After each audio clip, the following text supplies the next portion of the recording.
Welcome, everyone, to the Captive Audience. It is the 28th of October in the year of our Lord 2025, and it is closing in on the odd number year election day next week. And we have with us one of the great guests of the show and one of the best people to talk about, not only with all the things that have happened, but what's going to be happening next week.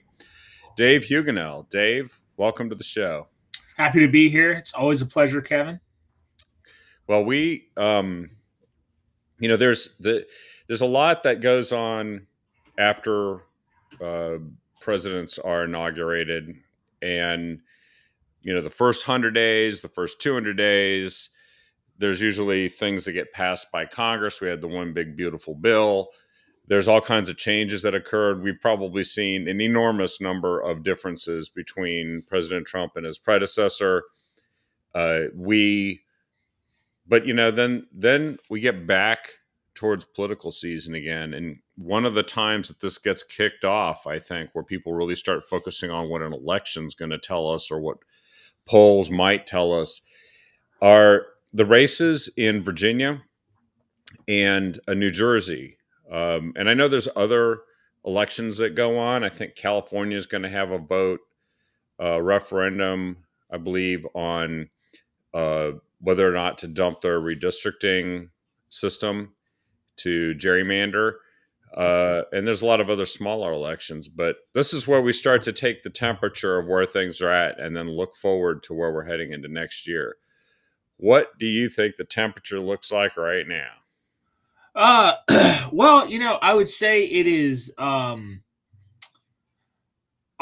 start being kind of the negative Nancy, right? I mean, if you are doing the typical sort of punditry going into elections like this, I'm sure this is what the folks are saying on MSNBC. Like, look, Republicans control the White House, they control the Senate, they control the Congress. When you're in control, midterm elections like the ones we'll have next year, and also like off-year elections like this, tend not to go your way. These tend to be races that if Republicans control DC, Democrats will win. I think that's going to mostly be true in Virginia. I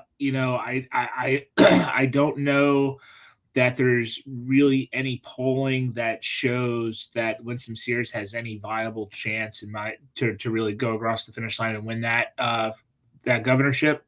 Mm-hmm. Um, New Jersey is a little unique for a few different reasons. One, so the Republican nominee, Jack Ciattarelli, this is his third time running for governor. It's his second time being the general election nominee for governor.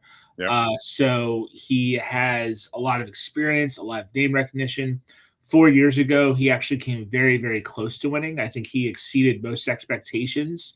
Yep. And that was when there wasn't really a lot of outside investment in New Jersey by Republicans. You didn't have the RGA or the RNC or anybody else spent some, but nothing, but more of a nominal sort of like thanks for playing type of funding. This time, a lot of organizations are kind of all in on New Jersey. There's some really heavy investments by the RGA, by the Republican National Committee, and other entities that are coming in from the outside to help Jack get across the finish line this time. Well, All there were, and President Trump, if I recall correctly, did perform decently well historically in New Jersey. Yes, yes. So that is kind of the other thing that's super interesting about this. So when the 2024 election happened and Trump won the presidency, one of the most unique things, and I remember kind of paying attention to this on election night as someone that's worked in New Jersey for years and years and years, Trump lost New Jersey, but Trump lost New Jersey by the closest margin in basically 30 years. I think going back to George H.W. Bush losing it in, I think it was 88. Yeah. And it was basically by about 4 points. I think by contrast, when Trump ran in 2016 and lost New Jersey, I think he lost it by 16 points. Yeah. We go from 16 to 4 in just 8 years is a pretty remarkable achievement. Yeah. A lot of reasons for that. One is the realignment that we always talk about on the show. The other part and that is a big part of it. You saw a lot of younger white men, Hispanic men, even black men going to vote for president. In places like Passaic County was a big surprise for a lot of folks. Central New Jersey, which is much more blue collar. Um, the uh, the other part of it is, New Jersey has had a Democrat governor for 8 years now, Phil Murphy. He's the incumbent. He is not running for reelection this time. He is term limited, so it's an open governor's race this time. Yep. He hasn't necessarily been the most popular governor over the last 8 years. If you live in New Jersey, you're dealing with a lot of different issues, and I should say they also have Democrat majorities in their legislature. So it's been a solidly Democrat-controlled state for the better part of a decade. Yep. A lot of those policies are being felt. There's a lot of local things that are really on the ballot that are causing people to kind of look at their ballot differently. One of It's the an biggest expensive state too, right? And very high taxes. Cost of living's high. very, very high taxes, especially property taxes. The biggest change I'd say in the last few years has been the cost of the average electric bill has gone through the roof, and that's because of a lot of green energy policies and things like that that have basically just made electricity way more expensive. So, and that's one of those issues. High property taxes have been a part of New Jersey life for a very, very long time, for as long as guys like you and I have been walking the earth. Yep. So to a certain extent, that's kind of baked in. Like everyone kind of knows that's part of living in New Jersey. But if you live in New Jersey the last couple of years, I mean, it's possible that your electric bill doubled, if not tripled, in some places. Wow. And if you're a middle class family, I mean, that as someone that I get surprise electric bills every month are a little higher than I expect. If one came in that was double what I normally pay, I guarantee you that would that catches people's attention very quickly. And if that is tied as it is to policies because of a local Democrat administration in the governor's office and the legislature, that could very well spell bad news. So all that to say, there's a lot of other factors going into it, but I would just say that New Jersey to me really feels like a jump ball. I think it's going to be a very close election next week, and it's one that I think Jack has a real solid chance of winning. If he wins on election night, I will not be surprised. It'll feel expected. But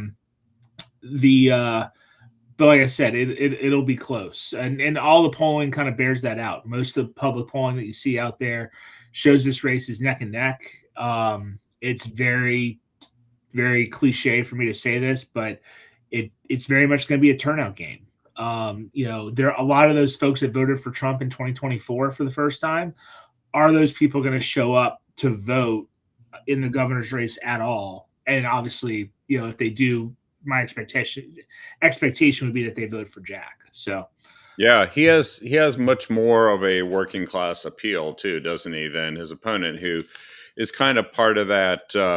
Well, didn't she have a thing where she somehow she made $7 million and didn't know how she did that? And yeah, so her husband's a stockbroker, Mikey Sherrill, the Democrat running as a congresswoman, and she kind of took the Nancy Pelosi route of finding ways to enrich herself in very unique, some would say unethical ways. Maybe flirts with being illegal, but yeah, no, she sat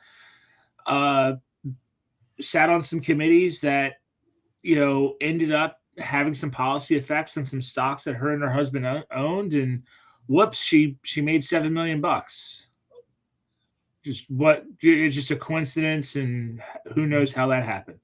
yeah, no kidding. I mean, it's amazing how they can surpass the skills of the most AI powered, experienced Wall Street stock traders, and just do it like with impunity. The only thing I wish, because I don't know if there's any like stopping, these Democrat congressmen from like gaming the stock market for their own financial benefit. I Hmm. wish one of them would just do me a solid this year and just use their insider trading to help fund Brian Kelly's buyout at LSU. So if Yeah.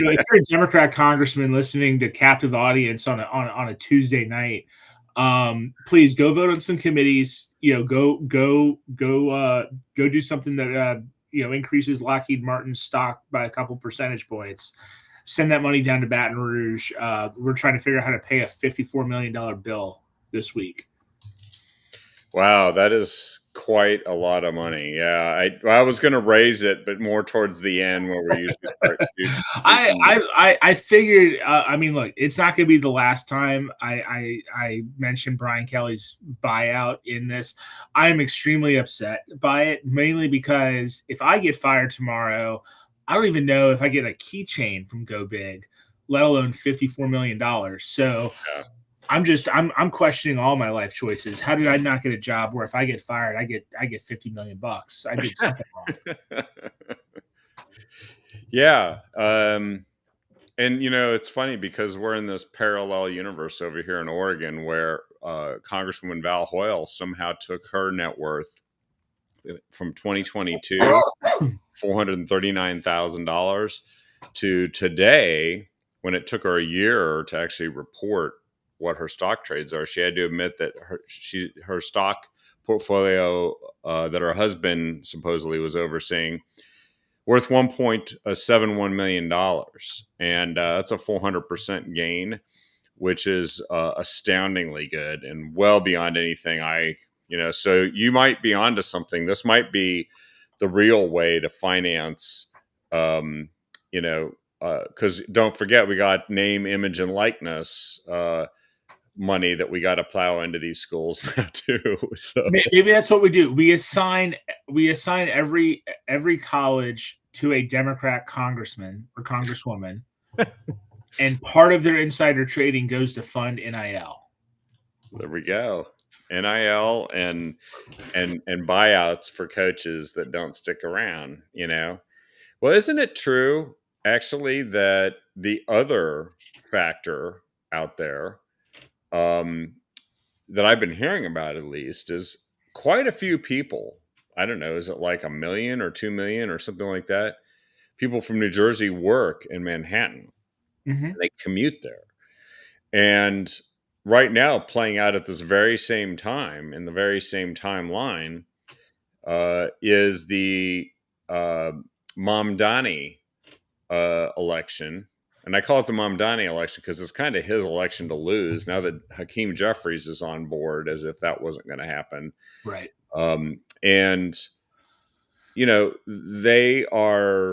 there are a lot of moderate Democrats that are feeling very, very uneasy about this, and it could influence some people who are saying, you know what, this looks ugly over there in New York City. I'm gonna go the other way. It's astounding to me that somehow Andrew Cuomo is the bastion of reason in Manhattan. Yeah. We live in a twilight world. I don't know what to tell you. And look, I think I agree with you. Mondami has a very strong chance of winning that election. That's probably putting it politely. Yeah. I think based on the polling that I've seen, and frankly, just based on some of the final debates they had, like this is very much, Tuesday feels more like a coronation for him than an actual election. We're Yeah. just going through motions. And we will see how socialism in a city that was built on capitalism works. Yeah, and a lot of people who are Jewish are going to feel very differently about that city. Jewish Americans, it's one of the largest populations of Jewish Americans um, in the country, and compared to Israel, it's actually I think it's like hundreds of thousands. Yeah. And the guy that could win this, very likely to win this, has said some unbelievably outrageous anti-Semitic things and praised, like this is the latest one, his speech, Mamdani's was framing his family and his fellow Muslims as victims of the post 9/11 era. Apparently, they fact checked that, and this so-called aunt was no aunt at all, and so they've just manufactured something out of thin air. Now, we shouldn't be surprised at this because Joe Biden did this and Kamala Harris did this all the time with their past. Gavin Newsom's doing it now. and and so there, I don't know if there is a real history to anybody, but this one was designed to paint himself as the ultimate way to gain support in a Democrat city, which is to be a victim when you know to convert potentially negative impressions into victimology that draws support and attention and sympathy for yourself. And Andrew Cuomo, not that sympathetic a guy, but like you said, somehow they're actually making Andrew Cuomo look reasonable, which is No, I mean, it was shocking to me because I watched portions of that final debate between him and Mondami, and I was listening to Andrew Cuomo. I was like, wow, this guy makes a lot of sense. And then I was like, holy cow, I can't believe I'm watching a debate and I'm sitting here agreeing with Andrew Cuomo. yeah. This is like this is crazy town. And you know, I think it's fair to say whenever you see this in any major metropolitan city, I think it's very true for what's likely going to happen in New York is some of these more radical ideas. It might make theory in a textbook in Harvard, or it might make sense for some commune in Vermont, but it doesn't make sense for one of America's largest cities. And you know, it's I've spent a ton of time in New York. Obviously, I used to live in New Jersey. You know, it's not a giant Portland, right? It's Right. not. It is a city that's kind of built on more of a grit and a work ethic. Yeah. And it's already incredibly expensive to live in New York. I don't see how any of these policies make it any easier for anyone to stay, especially if you're modestly successful. It makes more sense for you to leave the city. And again, and this is the problem with these policies is, you know, ultimately people can vote with their feet. And I think that's what's going to happen to New York is you're going to see an exodus of people that are going to reinvest their time and their resources and their work into other states, like whether it's Florida or Texas or Tennessee or a lot of these other states that are booming right now. I think that's the final outcome of this. And, you know, Mondami and his friends can figure out a new way to describe themselves as victims when people are successful elsewhere. Well, and it's the forgiveness that is being provided by the media is unsurpassed here. Apparently, here's another one. The New York Knicks have called out Mamdani for the unauthorized use of their logo. he's using a logo from a sports team to imply that he's actually supported by the New York Knicks, who quickly came out. I mean, this is the New York Knicks. You know, none of these NBA teams are conservative. Right.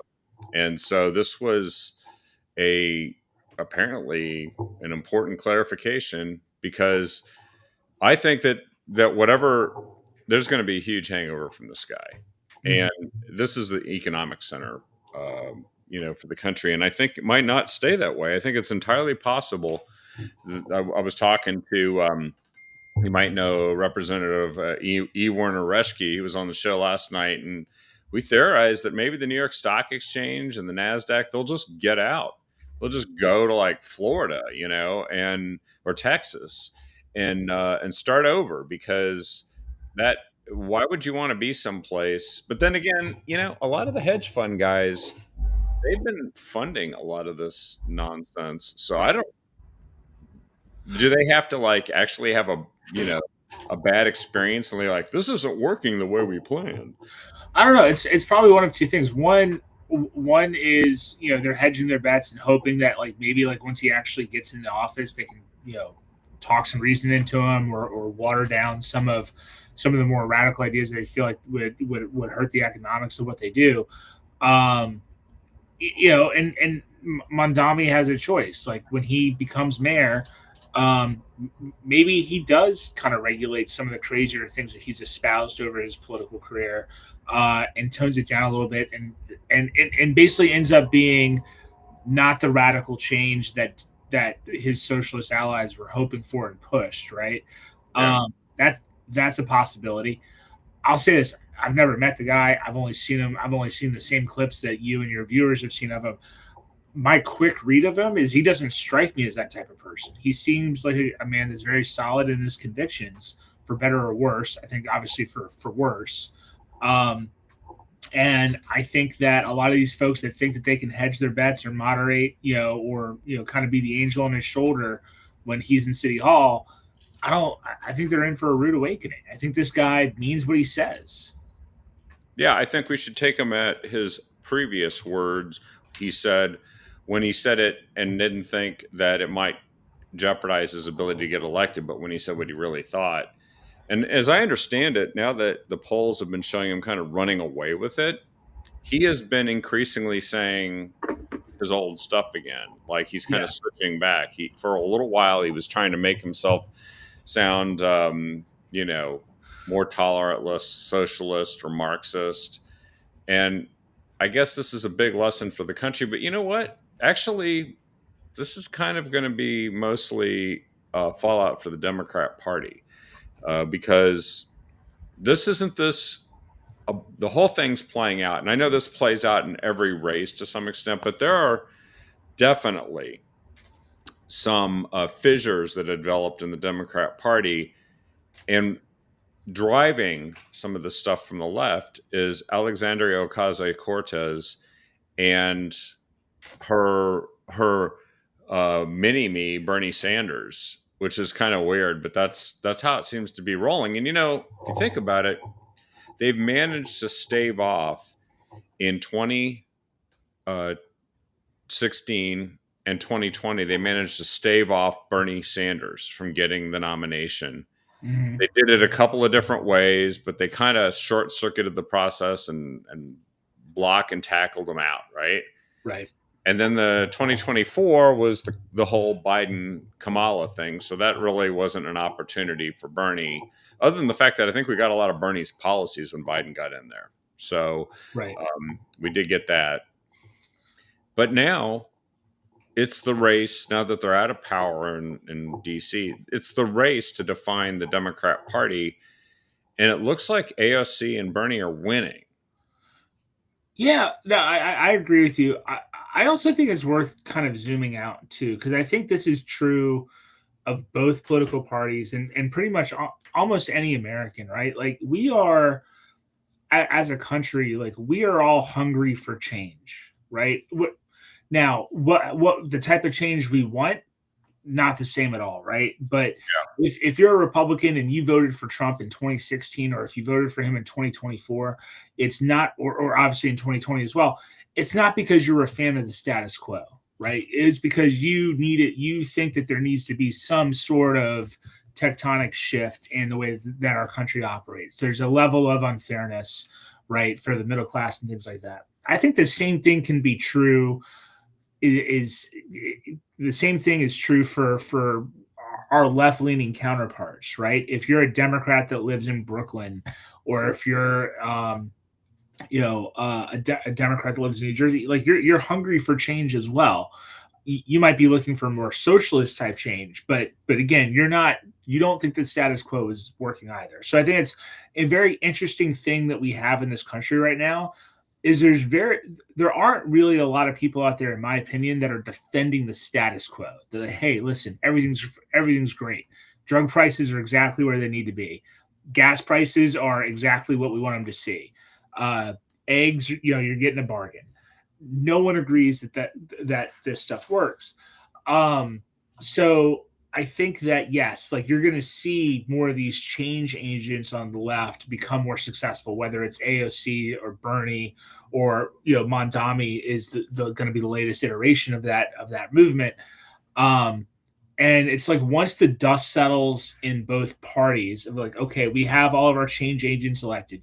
We've got Trump, we've got a lot of his allies in the Senate and Congress, things like that. They have AOC and theirs. Then it's time for like the final boss battle of ideas. Like, okay, like now that we all agree, we all have our change people. Like now we need to vote on what type of change we actually want. Because I would even argue, I mean, if anyone recently was someone that was arguing for the status quo, it was probably Joe Biden. Especially in even Kamala Harris in 2024. Those were the ones that were trying to kind of pull the wool over our eyes and say everything is fine. And if you're a Republican, you call BS immediately. If you're a Democrat, you're not inspired by it because that doesn't feel true to you either. Right. Bringing us all back around, and again, I think it's one of the reasons that I'm optimistic about our chances in New Jersey next week. Is New Jersey is very much ready for a change. It is a microcosm of our country in a lot of ways. It's the most densely populated state in the entire country. It's one of the most diverse states. It's got large Hispanic population, large Muslim population, large Jewish population. Has the largest Indian population in the country. It is extremely diverse, and I think that need for change, right? If you are in New Jersey and you're voting for change, Mikey Sherrill, the Democrat, isn't the change candidate. New Jersey stays the same if you elect her. If you elect Jack, something different will happen. And I think that's why ultimately, I have to probably give him a little bit of an edge going into Tuesday. Yeah, and I think by the way, there was an article. Apparently, the Cheryl made up some accusations on January 6th that turned out to be debunked, and there's just been this constant stream of like carelessness and nonsense from the Democrats, and then there's this kind of man of the people that Jack is. Who sounds like he's from New Jersey, and really kind of represents the values people thought they had. And so this is a good thing to play out. It's just, people, it's hard for some people to change their, it's not a landslide for Jack necessarily. It's still a close race, right? 100%. Yeah. I mean, look, if and when Jack wins next Tuesday, he's not winning this by 10 points. He's not winning it by 5. Like, this is going to be something that's kind of down to the wire. For those, I would assume most, if not all of your listeners are out there on the West Coast. You have the benefit of being 3 hours behind, so it shouldn't be a relatively late night for you. If you're on the East Coast, for us, I expect it'll be a pretty late night in terms of trying to get a sense of who won or lost. It's not going to be decided quickly. What do you think's played out in Virginia? Because it's definitely a blue state that has its purplish tendencies, but there was this guy that running for attorney general that said, like, called for the death of the House. I think it was the House of Delegates. Yes, leaders' children and stuff. Him and his children, and it's just like. I mean, maybe that race is going to go against that guy, but it was having an effect on the gubernatorial race to some extent too. Yeah, I mean, honestly, that's arguably like one of the biggest boosts that they've had in the governor's race was that scandal. I will say this: I used to think that if my group friend texts ever got leaked, I'd be in big trouble. Then I saw his text get leaked. I'm like, oh wait, no, I'm fine. Like I am a saint compared to this guy. He made me blush. I think that. I should just be completely honest and transparent too. Virginia is not a state that I've paid a lot of close attention to this cycle. I've just kind of seen it on the periphery while working on other stuff, namely in New Jersey and a few other places. But I think my pessimism in Virginia is kind of the other side of the coin from my optimism in New Jersey, right? New Jersey has you saw the benefit of the Trump realignment in real time in 2024. That is folks that are not traditionally Republican that are voting Republican for the first time, like we said, Hispanics, African American men, younger men, things like that. Virginia is a much whiter state. It's also, I would say, in a lot of ways, they've seen the negative effects of a realignment, right? So you should think of it like whenever there's a realignment, it's almost like there's kind of an ebb and a flow. If Republicans are gaining voters somewhere, it means we're losing them somewhere else, roughly speaking, right? Mm-hmm. So if we're gaining all of these Hispanics, we're gaining black men, we're gaining younger white men, we must be losing something to a certain extent. And what we're losing mostly are suburban women. That's college educated in particular, college educated, higher income. So, and if you go to Northern Virginia, places like Alexandria or Roslyn or Fairfax, those, if those towns had a mascot, their mascot would probably be a college educated white woman. Like that is very much the feel of what those places are. So, those places are getting harder for Republicans to win. Winsome Sears doesn't necessarily have to win those to win the state, but she has to be competitive. Also, keep in mind, what you had 4 years ago in Virginia that was kind of working to their benefit was you had this scandal in Loudoun County with the school boards. This is like when the school board moms were becoming a real deal. Yeah. They're concerned about, trans education in public schools and things of that nature. Rape. That was the rape situation. Yeah, there was the rape. Yeah, there was a trans rape in Loudoun County. That I think had a very measurable effect on that helped Glenn Youngkin get elected 4 years ago. In fact, I think he overperformed in Loudoun County compared to historically to other Republicans. Winsome Sears, I just don't think has that tailwind. There's nothing. And again, I can think of tailwinds for Jack in New Jersey, higher electricity prices, just a higher cost of living, just other policies out there that I could list out that have become grossly unpopular with most people in the state. Virginia doesn't have. I can't find, and again, it's very possible I'm just not as well educated on Virginia politics, so I'm missing out on something that I don't know. But bottom line is, I can't point to like here's a tailwind that Winsome Sears has that makes this race unique for her.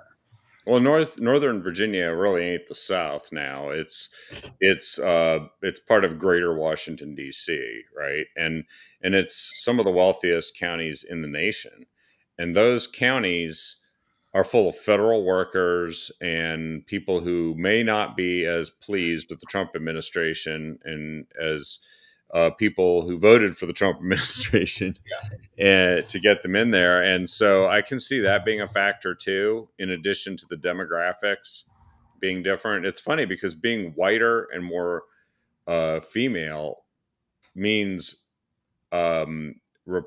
Democrat, which is ironic. That is also part of the realignment, right? Yeah. Is that we're seeing a shift on these Hispanic and Black populations, and even Indian, I think, to some extent, where they're starting to shift. They're starting to become more politically diverse, and while it's becoming monolithic with college-educated white females in many respects. It is, and I will say this to your point on Northern Virginia not being the South anymore. As someone that used to live in Northern Virginia, you're 100% accurate. I was born and raised in the South. Northern Virginia is not the South. I also have a working theory, by the way, because there's a lot of places in the South that don't feel Southern anymore. Yeah. If you're in a town that has a Harris Teeter, and if you know what that is, that's like a grocery store, kind of like it's like a bougie Trader Joe's, is the way I think of it. Yeah. If your town has a Harris Teeter, you're no longer in the South.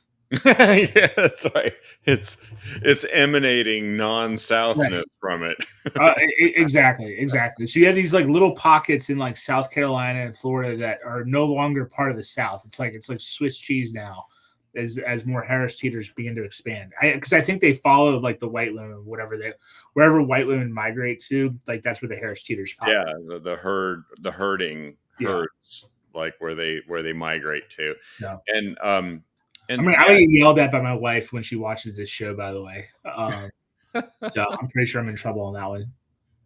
well, the Atlanta, we know Atlanta is kind of one of those places, right? Also, that has, like, you think, oh, Georgia, that's the South. Republicans win that all the time, you know. Well, actually, it's a swing state, and it's Atlanta is huge. It's It is. massive. It is, and you know, like any metropolitan. I mean, Atlanta has always been a blue city.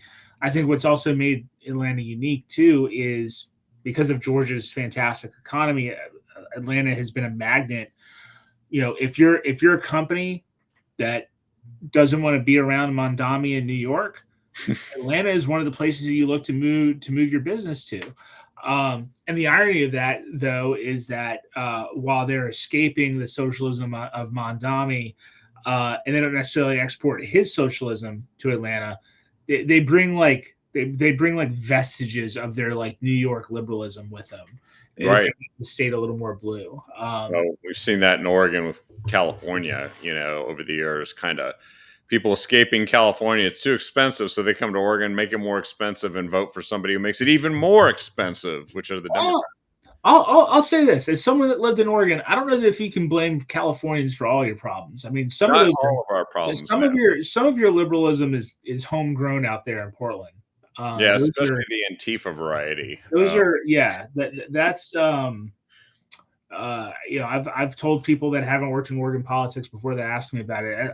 I tell them what makes Oregon unique, in my opinion. I'm from Louisiana originally, which is a red state, very conservative area that I grew up in. When I lived in Oregon, I met the most liberal people I've ever met, and I've also met the most conservative people I've ever met. Like the Yeah. spectrum there is super wide. I know that the California effect was felt primarily in the suburbs of the Portland metro area, in particular Washington County, which when I first started getting involved with politics in 2004, I ran for the chair position of Washington County Republicans. At that time, there were 5,000 more Republicans than Democrats in the county. And it used to be the county that would determine who controls the state legislature because it would swing, right? Fast forward 20 years, and it is not a swing area. It is almost as blue as Multnomah County. And there was a time period where the people living there in Washington County, 1/4 of the population of Washington County didn't live there 6 years earlier. That's how many, the influx. Now it's changed because, and it was the high tech sector, by the way, that also influenced that. Right, right. But they, now it's kind of to the point where um, they're starting to see the effects of those policies atrophy the economic base. And it's going to be interesting to see where this leads. But 20 years ago, the fourth district was considered solid Democrat, but it's full of working class people. So it's almost like within states, you can still have this demographic shift Mhm. that are heading in opposite directions. And there's a lot of working class people down in the fourth district who just don't understand, don't like Portland, don't want to be like Portland, and yet sometimes they still find themselves being governed by Democrats. And this is something that I think is playing out. That's why these elections are really interesting to watch. I mean, I like Winsome Sears.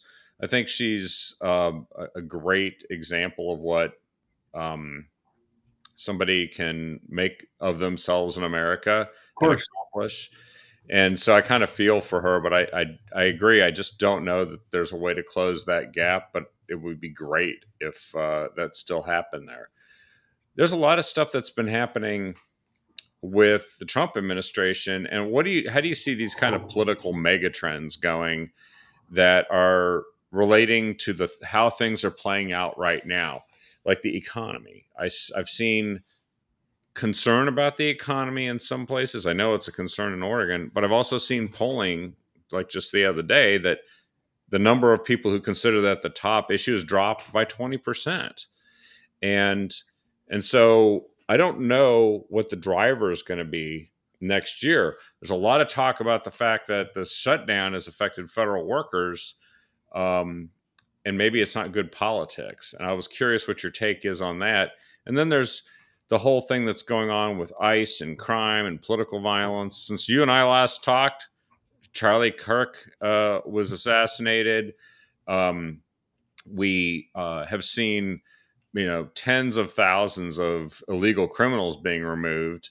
And then a handful of people that don't fit that profile, and that's all you hear about in the news. Yeah. Blue states. And so what do you think about all this? I mean, you just listed off like 50 like important issues, each of which could like be its own show, but I'll try to surmise some of them. I mean, I'll start with the economy and kind of, and that'll probably go into the shutdown a little bit too. But, I think the economy right now, if I had to describe it, it's like no one necessarily feels great about the economy, but like things aren't bad and they're certainly not getting worse, right? We lived through one of the worst inflation periods in our lifetimes, probably the worst in our lifetime, probably in mine at least, at age 40.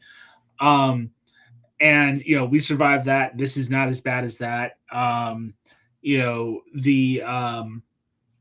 If you're a home buyer right now, things don't necessarily seem great. As someone that owns their home, but kind of shopping around to see what's out there, it's like I'm seeing prices that feel a little too high. Like it's like but because interest rates haven't come down yet, so it's like it doesn't feel fantastic at the moment if you're trying to buy a home. But like bottom line is like if you're kind of already settled in your economic lifestyle, like you own your own home, your kids are in school, you've got a good job, you've had that job for a while, you're probably doing okay in this economy. And there's plenty of signs to show that it's on the track to get better. Gas prices have started to go down recently. I certainly noticed that yesterday when I had to fill up. I was driving my wife's Suburban, and I had to fill. I always like wince when I have to be the one to put gas in that one. And I was pleasantly surprised. It was like $15 less than it usually is. So felt good about it. So I think people see that sort of stuff. All that to say, it's a little bit of a ramble, but I'll just kind of encap the economic stuff by saying that, as of right now, it's like status quo is kind of okay. It's like we're treading water. And I think there's plenty of reasons to be optimistic as, the economy is going to continue to improve for most people. When it comes to the shutdown, I mean, ultimately, I think with any government shutdown, it hurts everyone. It doesn't hurt just, when I say like, it hurts all politicians, right? Like it's a game of chicken to see like who can kind of hold their breath the longest and not wince, right? Yeah. I mean, obviously this is the Democrats causing the shutdown. They're voting for the shutdown. They are responsible for the government not being open. If you're a layperson in most parts of the country, you probably don't pay close enough attention to really understand that. You just know the government shut down. Now, again, for someone that lives in rural Georgia, the government being shut down has no effect on my day-to-day life. I can move around my town. I can buy what I need. I can go where I want. Things are absolutely fine. That will start to change the longer it goes, right? The longer these go, the more things start to get shut down in a way that most people will feel. If you're flying for Thanksgiving to go visit family and government's still shut down by then, and air traffic controllers, you start to see less of them showing up to work because they're not getting paid, people will notice that when their flights are canceled or rebooked or things like that. And they'll understand government shutdown meant that I couldn't go see my family for Thanksgiving. Right. That hurts every politician. Like they're going to, if you typically haven't Democrats won these shutdown competitions, and they've prevailed in most of them politically, so they're kind of betting on that right now. Is what they're doing. I think they are. Well, and I think it's one of the issues, and frankly, it drives me crazy, right? Because there are other times where the Republicans shut down the government, right? There are times where like we decided strategically that's what we wanted to do as a party in DC. So those were Republican shutdowns. This one is a Democrat shutdown, but I honestly don't know that if you polled most Americans that they would call it that, right? Right. Either as a Republican, it does kind of feel this. There's this like sort of, heads I'm right, tails you're wrong sort of situation where like no matter what side of the shutdown we're on, Republicans seem to take more blame than they deserve.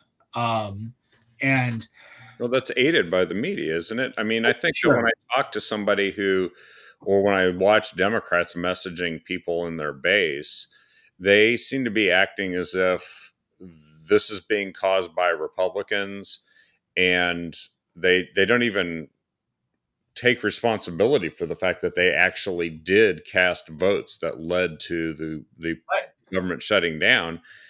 And so, as the game of chicken continues, somebody is betting that the other guy is probably going to be held accountable for actually causing the situation to continue to exist.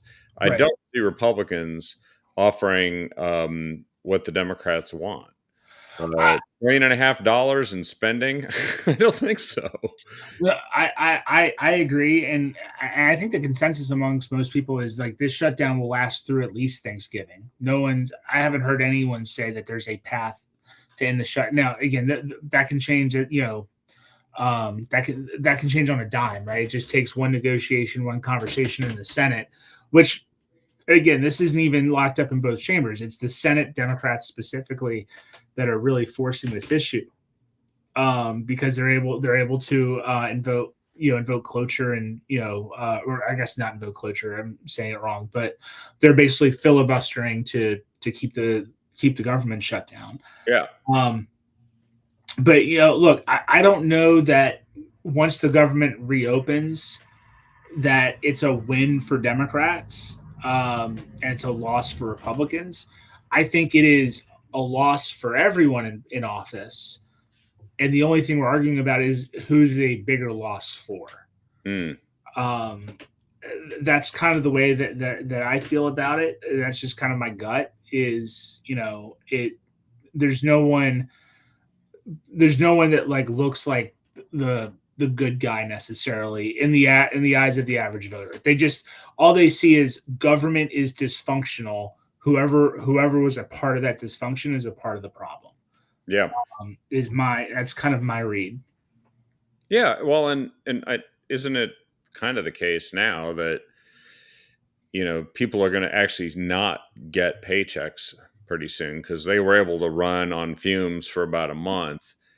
Air traffic controllers might stop showing up, which could lead to the air traffic problems happening much sooner. And there's also the SNAP benefits, food stamps, and Yeah. a bunch of people who can't get food stamps. Well, they're going to still eat. So the talk is, I saw Jesse Waters, just the man on the street interviews. They had one of his reporters doing it, like, yeah, I'm just going to walk into Walmart and take what I want. Right. And in the end, it's the media that's trying to portray this as being the result of or the responsibility of one group or another. And it feels like, depending on what media you watch, and I think this is also true about all the stuff that we were talking about when you said you talk to the most liberal people, you talk to the most conservative people, they're not operating from the same sheet music here. They're existing in like information silos that they don't actually know. I talk to people all the time that have no idea that some of these things are false, that they heard repeatedly. They don't know that some of these things are true, that actually are just provably true at this point. Right. And they don't believe anything the federal government tells them on the left now, even though it's a government report that has by law to be accurate, and they don't believe it.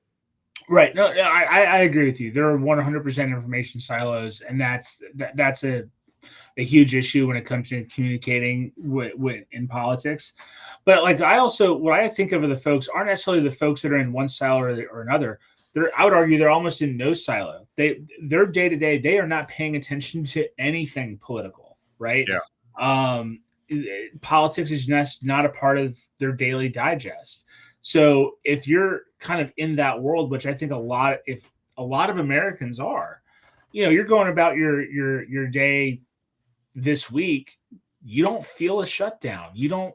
People say it's shut down, but you might know you heard something about it. But like, you can go mail something at your local post office, which is probably your most common interaction with the U.S. government. If you're kind of that population, it takes something like trying to board a plane and finding out that your flight's canceled because there's no air traffic controller in the tower to be like, oh, wait, this shutdown is affecting me now. This is a bit, Right.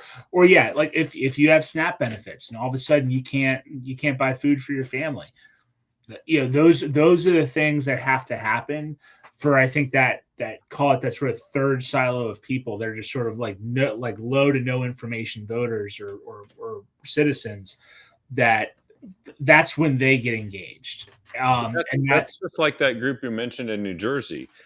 Will they show up and vote? They voted for Trump, but will they show up for a odd number year governor's election and choose Jack Citarelli? And I don't know, but if someone's not in a silo, those are the people who decide the elections. And Yeah. they also have the tendency to not show up in midterm elections, and they are more Republicans are more dependent on that group than they used to be, right? 100%. If you're trying to understand the Republican Party and the coalition that we have in 2025, I like to compare it to the coalition the Democrats had in the 1980s. Right, we're much more blue collar. We're for pretty much the entirety of my political career in Republican politics. The axiom was low turnout was good for us, high turnout was good for Democrats. I would argue the opposite is true now. The higher the turnout it is, like I'll say this, if turnout is super high in New Jersey on next Tuesday, I think, I'm very confident that Jack wins in that scenario. If it's super low turnout, then it's going to be really tough. And the unions, of course, are still a component of turning people out anyway. Right. So They are, but even with that, I mean, a lot of the private sector, trade unions have endorsed Jack Ciattarelli in New Jersey because that's the candidate that's most aligned with, supporting and protecting private sector trade. And that is, you saw this in Oregon with Congresswoman Lori Chavez Dreamer, who is obviously now the labor secretary.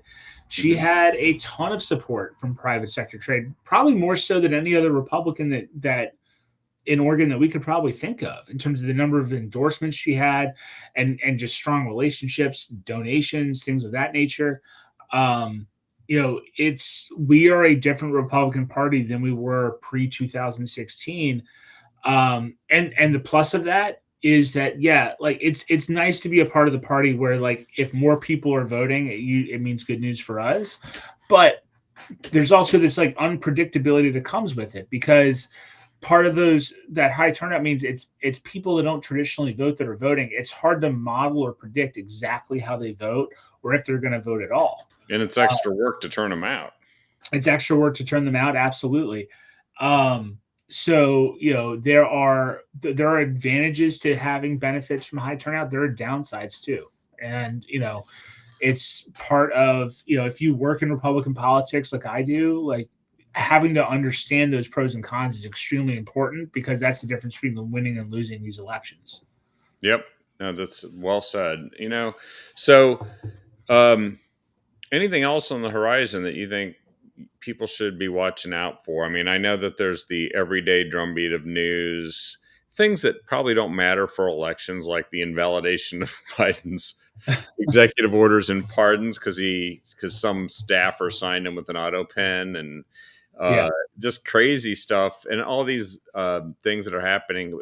Did the No Kings protest matter? Because I always laugh. I'm like, all these people, like, you're saying that that Donald Trump's a king, and I'm like, then why did he let you protest today? Well, the thing that was like bothered me the most about the No Kings thing is because, like, they called the last one like No Kings Day or something, which is what I thought the previous one was earlier this year. So it's like, how do you have two No Kings Days in 1 year? Yeah, Make it should be like an annual thing. I've never heard of like a quarterly holiday. Yeah. Well, It just like Antifa. Every day is every day is the same anti-capitalist riot day. You Yeah. know. But now, to answer your question more directly, Kevin, in terms of things to look out for, you actually touched on this at the beginning of the show. I mean, obviously, there's the initiative in California to change their rules regarding gerrymandering. Yeah. I think you're going to see a lot more of that in the next few months and beginning of next year as some of these states kind of amp up their efforts to redraw their lines that benefit whatever party is in control in that state. I think that is the direction we're heading. Some people tend to not be a fan of it. I'm agnostic to it, if not favorable of it. Like, we've been gerrymandering in this country for as long as we've been a country. And I would even argue that the maps that we currently have and the maps we'll probably get after this process aren't even some of the worst maps we've had in terms of like the most gerrymandered maps in Right. political Yeah. history. Gerrymander came from the name Jerry and salamander. Yeah, Right. yeah, The exactly. shape of a district of Yeah. salamander. What state was it in? Was it northeastern state? Yeah, I think it was. I just don't remember which one, but it was, and the name just stuck. Just like lobbyist is just a lobby of a hotel in Washington D.C. It was nothing really super creative. That would sell it. Gerrymander is probably more creative than lobbyist. Having said that, Yeah. um, Yeah. but it's part of the history of the country. Right. And also, I mean, there's some Supreme Court cases that were just heard, I think, recently, right? That are, I think, can affect that as well, especially for some of the southern states that have to have minority majority districts and things like that. Like Louisiana is one of them. Louisiana's minority majority district that goes from New Orleans to Baton Rouge was actually discussed in that Supreme Court case. Yeah, And so it'll be interesting to see, if some of those rules regarding how southern states are required to draw their districts are changed or relaxed in some way. You can see Louisiana gaining another Republican seat because you're able to separate Baton Rouge and New Orleans into two different districts. yeah. But yeah, that's smarter men than me will be drawing those maps. I'll just run campaigns in them. Well, I think we covered a whole gamut of stuff here, and yeah, let's pray for the people in Jamaica. They're getting hit pretty hard here, Yeah. and I hope that hurricane doesn't turn into something on the Gulf Coast. But um, we covered quite a swath. And somebody asked, who's it? Lori asked about the Kotek repeal, or not repeal, but uh, the signatures that were being gathered for the recall, and yeah, they ran out of time is what happened. The feds aren't going to I don't think the feds are going to intervene in a state situation. They just often don't. I have good news on that though. Yeah. There's going to be a recall of Tina Kotek next November, Yes, roughly a year from today. that's right. It's going to be. It's already scheduled, and all we have to, and we can actually present an alternative. And we have at least two people that have stepped up and said they're going to run. Danielle Bethel and Christine Drazen. Christine just announced yesterday. Mm-hmm. Who knows if there will be more? But people aren't running because they think there's no chance of winning. They actually do think, because Tina Kotek is kind of like Phil Murphy was, kind of really unpopular. And Right. so we got to see if Oregon can kind of pull itself up by its bootstraps here. And there's other races too. There's these congressional races. Certainly the one in the 4th is taken off with Monique Despain declaring and running again to take on Val Hoyle. Val Hoyle promptly went and had another scandal. And so it's, and we don't, maybe the economy a year from now is going to be absolutely gangbusters, because I remember in 1983 that the economy was not looking so great. It was coming out of the recession, but it was still pretty rough. And a year later, in 1984, it was a Republican romp. And that was a presidential election, of course, and Ronald Reagan won every state but Walter Mondale's home state of Minnesota. And so that was because the economy came roaring back and people bought into the Morning in America idea. But you wouldn't have bet money on that in November or October of 84 of 1983. 83. Yeah. No, I think it's a super fair point. It's a super fair point. And, and I will say, Tina Kotek, I do think there's a lot of people that want to see her lose. I will say, so I kind of despise Tina Kotek because she's actually called me a New Jersey dog before. A New Jersey dog. Which, while I live there, I'm not from there, so Louisiana dog or Louisiana mutt would be more. But Tina Kotek's been like, she's one of the weirdest governors, in my opinion. Like, she always looks like she's like running late to like a Battlestar Galactica convention. Yeah, she does. Like she looks frazzled. She looks, if I ever, I'm gonna get in trouble for saying this, but you know what? It's 10 o'clock on the East Coast. I'm gonna go ahead and say it. It's late. Yeah. No, Tina Kotek is like, she looks like a 14-year-old boy that saw a ghost. Like, the white hair.